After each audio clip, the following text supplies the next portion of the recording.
of family days. But Tracy, who I met a couple of years ago, I found to be an authentic voice in the community. And I've lived in West Baltimore all my life. I grew up in a neighborhood called Penor, off and West Block Street. It was in that neighborhood where I saw my mom succumb to substance abuse at a very early age. But when you meet Tracy and know Tracy and see the work that she do with these young people, is nothing short of miraculous. And so I usually preserve this time, this one day in a week, for family time, but I knew that it was important to her, so therefore it's important to be here. Thank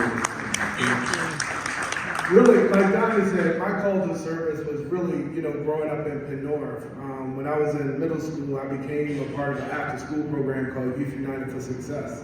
I was actually kicked out of the recreation center and not allowed to go back in there. It was because of the after-school program that allowed me to go back in, and it showed. Why they kick you out? I had behavioral issues, Donnie. My mom was succumbing to substance abuse. My dad was an alcoholic. My grandmother was raising me. I had problems with authority, Donnie. Okay. And so, growing, and my story is not like many others that grew up in that community. And so, at a very early age, I acted out.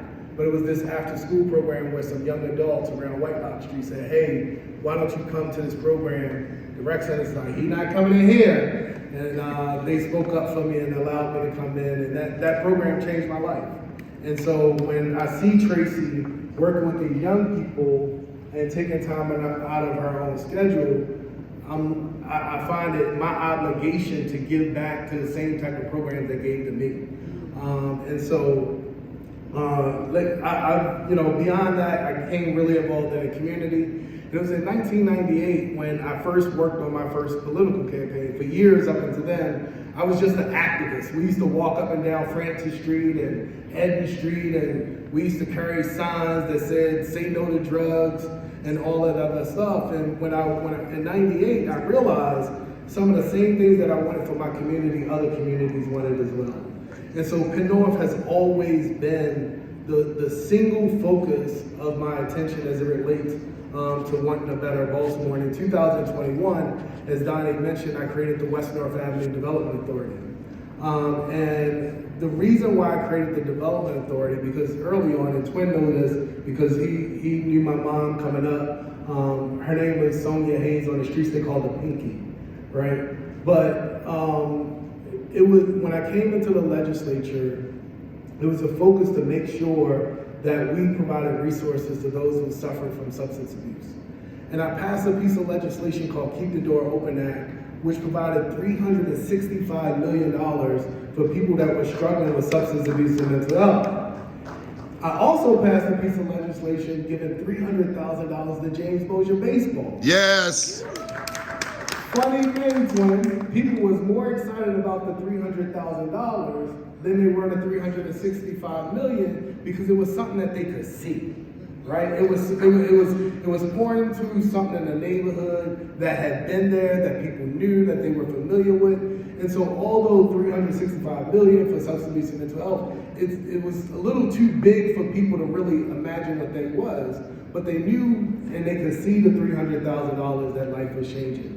And so in 2021, we created the West North Avenue Development Authority, which focuses on building the physical structures up and down North Avenue. So the Development Authority touched from 83 to Hilton and everything within 2 blocks.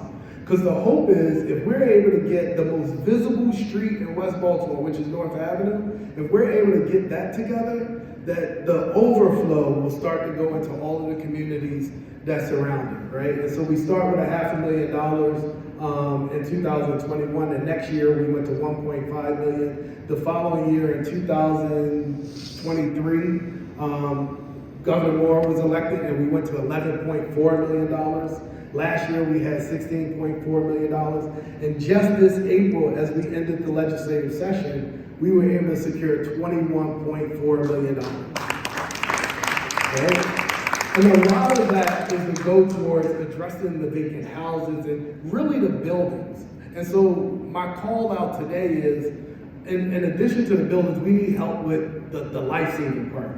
We have awesome organizations up and down North Avenue. West North Avenue is the only street in Baltimore that had 2 libraries on the same street. They had the Drew Mondana Center that go and do home visits to young moms and teach them how to raise their kids. There's all types of programs, but it's still not enough. Thankfully, Salvation Army and others are coming on board. But as we start to change the neighborhood and put people into these homes, we also need that kind of like human services building to take place in our community, because there's far so many people that have heard, people that sat in the same position that I sat in, and you know, whether it be city council, legislature, whatever, and we made promises and they turned around 4 or 5 years later and nothing changed in their community. They saw the same thing. And I grew up seeing the same thing, hearing from the same people. And so I would just simply ask, as a call of action to everyone in here, we're doing a small part, because even the $50 million that we sold into North Avenue